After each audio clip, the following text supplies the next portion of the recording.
Natakot ang lalaki nang madiskubre na ang aso na kanyang nabangga at napatay ay isang napakabihirang unicorn. Ang sungay nito ay naglalabas ng mahiwagang liwanag. Hinawakan lang ito ng babae ng marahan. At agad siyang nagkaroon ng kakaibang kapangyarihan. Ngunit habang dama niya ang ugnayan sa lahat ng bagay sa universo, bigla itong pinatay ng lalaki gamit ang pala. Sapagkat kung malaman na nakabangga sila ng isang protektadong hayop, tiyak na mahahatulan sila ng 10 taon. At baka masira pa ang order mula sa mayamang kliyente ngayong araw. Pagkatapos patayin ang unicorn, kumilos si Matt na para bang walang nangyari at nagtungo sa mansyon ng mayaman. Samantalang itinago nila ang bangkay ng unicorn sa sasakyan, upang saka na ito ayusin. Ang pamilyang Sheldon ang pinakamakapangyarihang angkan sa lugar. Ngunit ngayon may malubhang sakit ang mayamang pinuno, kaya't kinailangan niyang ipatawag si Matt na isang abogado upang ayusin ang kanyang testamento. Subalit habang nag-uusap sila, nakadama bigla ang babae ng kakaibang enerhiya sa kanyang katawan. Kaya't dali-dali siyang nagtungo sa banyo. At sa simpleng pagpahid lang, nawala ng mahiwaga ang lahat ng taghiyawat sa kanyang mukha, at ang lumabas na dugo ay naging kulay lila. Samantala si Matt ay nagulat din ng matuklasan na ang kanyang salamin na may 800 grado ay biglang naging malabo. At nang alisin niya ang salamin, mas malinaw pa niyang nakita ang paligid. Parang mabilis na bumabalik sa normal ang kanyang paningin. Pareho silang nakahipo ng dugo ng unicorn. Ito ba ay dulot ng mahiwagang nilalang? Agad na tinawag ni Amy si Matt, at pinutol ang seremonya ng pagpirma. Sinabi niya kay Matt na unahin ang pagtatapon sa unicorn sa kotse. Dahil tila may nakakatakot na kapangyarihan ang nilalang na iyon. Ngunit bago pa man niya matapos ang salita, may kakaibang ingay na nanggaling sa kotse. Agad na nakatawag ito ng pansin ng mayamang amo. Lumapit sila sa harap ng sasakyan. At nakita nila na ito ay yumanig ng walang tigil. At tila may isang bagay na pilit na gustong makatakas mula sa loob. Sa susunod na segundo, pilit na binangga ng unicorn ang salamin at nabasag ito. Hindi akalaing mabubuhay pa itong muli matapos mamatay. Sandali lang. Apatay na ulit, wala na palang problema. Nang lumabas ang katotohanan, napilitan si Matt na ikwento ang pagkakabangga sa unicorn. At mula nang masabugan sila ng dugo nito, nagkaroon sila ng kakaibang pagbabago sa katawan. Agad namang napagtanto ng matalinong mayaman na maaaring may kakayahan sa pagpapagaling ang unicorn. Kaya agad niyang dinala ang dalawa sa laboratorio at pinag-aralan ang kanilang katawan. Natuklasan ng siyentipiko na walang kakaiba sa dugo ng unicorn. Ngunit sa sungay nito, nadiskubre ang sangkap na nagpagaling sa mata ni Matt at mga tigyawat ni Amy. Lumabas na ang sungay ng unicorn ay tunay na may kakayahang magpagaling. Hindi na nagdalawang isip ang mayaman, at agad na inutos na i-inject ang bahagi ng sungay sa kanyang katawan. Ito ang huling pagkakataon para gamutin ang kanyang kanser. Kaya kinalaki ng siyentipiko ng kaunting pulbos mula sa sungay. Hinalo ito sa tubig at pinakuluan. At nang magsanib ng husto, idinagdag ito sa swero na ituturok sa mayaman. Pagkatapos maubos ang swero, nakapagtakang gumaling ng lubusan ang mayaman. Kahit ang kanyang tungkod ay agad niyang itinapon. Lubos na natuwa ang buong pamilya. Hindi inakalang kaya ring pagalingin ng sungay ng unicorn ang kanser, kung ito ay dudurugin at gagawing produkto, at ibenta sa iba pang mayayaman sa mundo. Iyak na sila ay magiging napakayaman. Ngunit habang nakikita ang labis na kasiyahan ng lahat, nakaramdam ng kaba si Amy. Bumalik siya sa kanyang silid, at nagsaliksik tungkol sa unicorn. Ayon sa kasaysayan, lumitaw na ang mahiwagang nilalang na ito noon pang Middle Ages. Nadiskubre ng mga maharlika noon ang kakayahan nitong magpagaling. Kaya nagsimula silang patayin ng maramihan ang mga unicorn. Bagamat gumaling ang mga sakit ng mga maharlika, mula noon ay isinumpa sila ng kamalasan. At sa huli namatay lahat sa kakaibang paraan. Natakot si Amy, at agad na binalaan ng lahat na itigil ang pagbebenta ng unicorn, at ibalik ito sa kagubatan. Sapagkat ayon sa mga sinaunang alamat, malamang nasapitin nila ang kamalasan. Ngunit tumawa lamang ang mayaman. Ganito kay amang gamot, paanong basta nalang itatapon dahil sa alamat? Kaya't umalis mag-isa si Amy. Binalot ng vacuum ng mga siyentipiko ang unicorn, at inihanda itong ilagay sa imbakan. Uminom ng champagne ang mga mayayaman sa tuwa. Ngunit biglang nagkaaberya ang radyo ng gwardya, at naputol ang lahat ng komunikasyon. Kumukurap-kurap ang kuryente sa pasilyo ng laboratorio, at isang iglap ay tuluyang nawalan ng kuryente ang mansyon. Tinangkang gamitin ni Amy ang kanyang cellphone, ngunit biglang naglaho rin ang display sa screen. Parang may matinding panghihimasok sa signal. Nataranta ang mayaman, at inutusan si Matt na silipin ang laboratorio.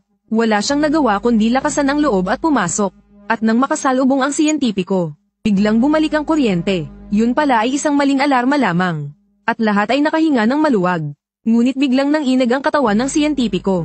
At may kung anong bagay na sumirit palabas, na tumalsik sa mukha ng babae. At nang suriin, isang sungay pala ang tumusok sa kanyang katawan. Sa likod ng plastik na takip, bahagyang nakita ang mas malaking unicorn, na naglalakad-lakad malapit. Si Radley ay nasa kotse, at ginagamit ang flashlight upang obserbahan ang paligid. Naakit ng liwanag ang unicorn at biglang sumugod sa harap ng sasakyan. Agad siyang bumaba mula sa gilid ng kotse, at gumapang sa ilalim nito. Pagkatapos maghanda ng loob ay mabilis siyang sumugod patungo sa silid na may kandado.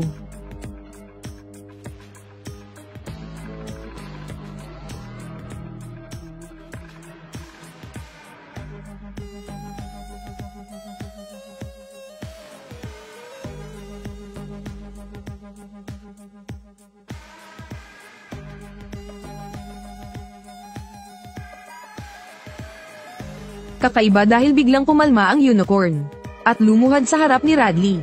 Saka iniunat ang sungay nito. Habang malapit na sana niya itong muling mahawakan, dumating ang hepe ng gwardya na may dalang baril at winasak ang katahimikan. Tumakas palabas ng hasyenda ang sugatang unicorn. Nag-usap-usap ang lahat sa hapag, kung bakit hindi sinaktan ng unicorn si Radley. Naalala niya ang pagkakataong nahawakan niya ang sungay ng batang unicorn. Mula noon ay tila nagkaroon sila ng koneksyon. Marahil iyon ang dahilan kung bakit hindi siya sinaktan. Ninais ng mayaman na monopolyo ang lahat ng unicorn. Kaya bumuo siya ng 5 kataong grupo, upang hanapin sa gubat ang sugatang unicorn. Tinawag nila itong plano ng pagsagip sa sugatang unicorn. Sinundan nila ang bakas ng dugo sa lupa, at natagpuan ang unicorn sa ulap ng hamog sa kagubatan. Ang nagliliwanag nitong sungay ang naglantad sa kinaroroonan. Maingat na lumapit ang mayaman, at yumuko upang haplasin ang sungay. Ngunit hindi nila napansin, may isa pang mas malaking unicorn sa kanilang likuran. Inagat ang hepe ng gwardya at naglaho siya sa hamog.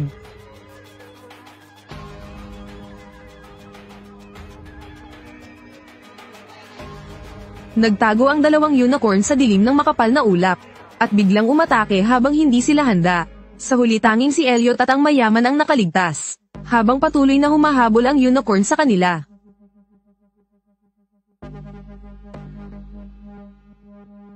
Samantala, ayon sa plano ni Black Girl, pinutol niya ang sungay ng batang unicorn. 2 unicorn, isang lalaki at isang babae, ang sabay na umatake sa mayaman. Paulit-ulit siyang nakiusap, at marahil ay gumana ang kanyang pagpapakalma. Dahan-daang ibinaba ng lalaking unicorn ang ulo nito. Tinangka ng mayaman na haplasin ang sungay. Bago pa man magdikit ang kanilang mga kamay, biglang tinusok ng unicorn ang kanyang ulo. Agad namang nagtago sa mansyon ang ibang nakaligtas, at nilock ng mahigpit ang pinto. Sa nakakatakot na pangyayaring iyon, nawala na ang paghanga nila sa unicorn, at naisip na mas mahalaga ang buhay. Ngunit habang tatawag na sana sa pulis, biglang nagka-electromagnetic na aberya. Nawala ang kuryente at pati signal ng cellphone. Tila gusto ng mga magulang ng unicorn na hulihin sila sa loob. Matapos ang maikling usapan na pagdesisyonan nilang ibalik ang batang unicorn. Ngunit may isa pang malaking problema. Upang makatakas kailangang buksan ang malaking tarangkahan ng mansyon. Ngunit dahil brownout nakalock ito, at mano-mano na lang itong mabubuksan. Kaya ipinasya nilang ibalik ng Black Girl ang batang unicorn, habang ang butler ang magbubukas ng gate ng mano-mano. Bagaman handa na nilang ibalik ang batang unicorn, ang sungay nito ay itinago pa rin ng sakim na anak mayaman. Play, kaya nang dalhin ng Black Girl ang batang unicorn sa harap ng mga magulang nito. At makita nilang wala na ang sungay ng anak, nagngalit ang mga magulang na unicorn, at hinati sa 2 ang Black Girl. Kahit nasa ganitong panganib, iniisip pa rin ng anak mayaman kung paano pagkakitaan ang mga unicorn. Sa kanyang plano, hanapin ang pinakapuro ang puso na dalaga, upang akitin ang unicorn at hulihin ito. Pagkatapos ay ikulong at palahian. At ang pinakapuro ang puso na dalaga, ay si Radley. Biglang natahimik sa labas ng silid. Akala nila'y umalis na ang unicorn. Lumapit ang mayamang babae sa bookshelf upang makinig. Ngunit bigla siyang tinusok ng isang sungay sa dibdib. Hinayla palabas ang mayamang babae, at walang tigil na nilapa. Nakita ito ng anak mayaman at dali-daling kinuha ang isang rocket, at pinlanong pasabugin ang kalapit na tangke ng oxygen. Ngunit bigla niyang itinigil ang kamay. dahil nag-aalala siyang baka mamatay ang unicorn sa pagsabog ng tangke ng oxygen. Kapag nangyari iyon ay mabibigo ang plano niyang paramihin ang unicorn. Kaya't isinuko niya ang pagliligtas sa kanyang ina. At pinanood siyang kalaslasin ng walang magawa. Hindi may kakaila na nakakatawa itong nakakalungkot. Sa pinakabagong pelikulang Pantasya at Kilabot na Death of a Unicorn dumating na ang wakas. Sa harap ng unicorn na ang dugo'y kayang magpagaling ng kanser. Ano ang pipiliin ni Ant-Man at Wednesday bilang mag-ama? Kinuha ni Elliot ang nabaling sungay upang ilayo ang unicorn. Para bigyan ng oras makatakas ang anak na si Radley. Ngunit nakalimutan nila ang anak mayaman sa kanilang likod. Ginamit ng anak mayaman ang pana upang bihagin si Radley. At pinaluhod siya sa harap ng villa upang akitin ang unicorn. Sumisigaw ang lalaking unicorn habang papalapit sa kanya. Ngunit nang makalapit ito, bigla itong nahiga sa kanyang kandanggan at nakatulog. Lumabas na si Radley nga ang sinasabing, pinakapuro ang puso na dalaga. Agad na gumamit ng lubad ang anak mayaman at iginapos ang 4 na paa ng lalaking unicorn. Samantala, dala ni Elliot ang nabaling sungay. At inakit ang babaeng unicorn pabalik sa villa. Lumapit din ang babaeng unicorn sa harap ni Radley. At nahiga sa harapan niya upang mahimbing na matulog. Mabilis na bumangon ang anak mayaman at iginapos din ang babaeng unicorn. Binalak niyang simula Lunes ay ikulong at paramihin ang mga unicorn. Habang nagsasalita siya ng mag-isa, lumingon si Elliot sa anak niyang babae. Alam niyang nais lamang ng anak na pakawalan ang unicorn sa kagubatan.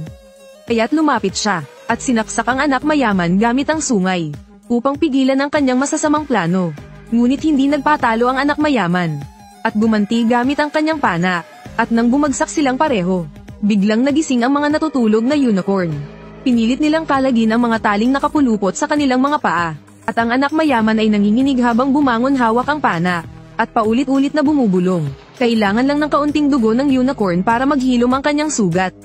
Ngunit nang makita ang unicorn na nakawala na sa gapos, nawalan siya ng pag-asa. Namatay din si Elliot dahil sa matinding sugat.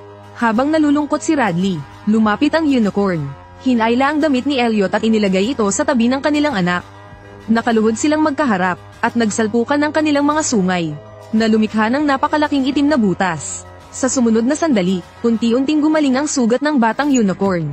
At muling nakakabit ang naputol na sungay. At nabuhay muli si Elliot mula sa kamatayan.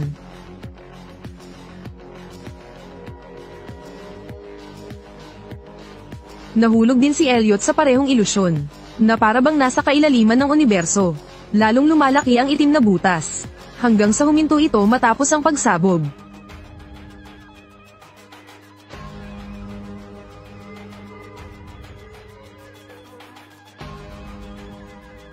Pagkagising ng batang unicorn masigla itong tumalon palabas ng villa. Kasunod na umalis ang mga magulang nitong unicorn. Sa hinaharap palagi silang mananatili sa tabi ng kanilang anak, upang hindi na ito muling masangkot sa panganib. Si Elliot at ang kanyang anak na babae, hindi pa man lubos na natutuwa sa muling pagkabuhay, dinampot na ng mga pulis na dumating. Maraming tao ang napatay sa villa, at sila ang pinagbintangang salarin.